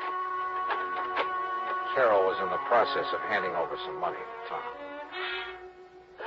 Johnny! Yeah. Looks like I got here just in time to witness the payoff. So you bought yourself an alibi, Carol. No. Now, look, Dollar. You better stay out of it. Carol, I gotta hand it to you. You really had me fooled. Well, you don't understand, Johnny. Don't be a sucker, Dollar. Cut yourself in on the pie. I'm willing to have a partner. What are you talking about? Well, last night when I followed Carol back to Reed's apartment, just as I was leaving, I spotted somebody coming down the fire escape. I followed him, found who he was and where he lived. Then when the story came out in the papers, I realized I knew who the killer was. I figured I could make some dough out of it. But not as long as Carol was in jail. Johnny, just now when he wanted money to keep him from telling the police, I didn't know what to do. I thought if I gave him what I had, it would keep him satisfied until I could figure... Larry! No! No! I spun around, but it was too late. Oh! Kicked at the open door. It struck Larry's arm, deflected his shot. Before he could shoot again, I nailed him. Oh.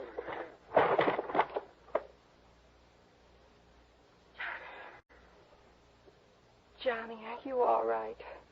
Yeah. Larry Bowman's the killer. I guess I was afraid of that right from the start. You see, Larry'd been gambling with Reed and losing to him. I tried to make him stop, but he wouldn't. Finally, he lost more than he could pay. So you went to Reed's apartment to try and square it, huh? Reed told me maybe something could be worked out. When he put something in my drink, I realized what he meant. That's why I got out. And Larry entered the apartment when you were away, killed Reed, slugged you when you came back, and planted the gun on you. I guess so.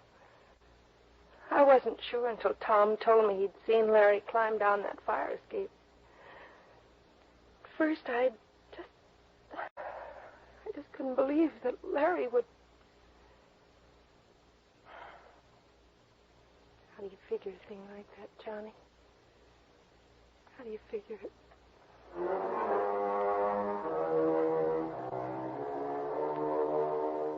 I didn't try to answer that one because I didn't have an answer. It just isn't any.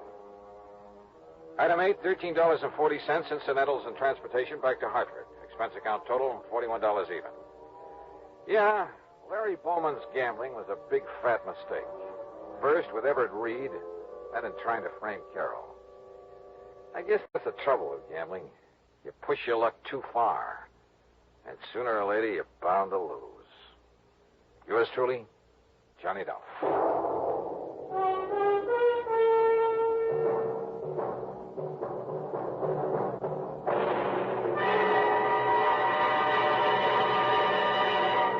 Our star will return in just a moment. Now, here is our star to tell you about next week's story. Next week, a doting dowager who sets me out on the wildest case I ever handled. Join us, won't you? Yours truly, Johnny Dollar.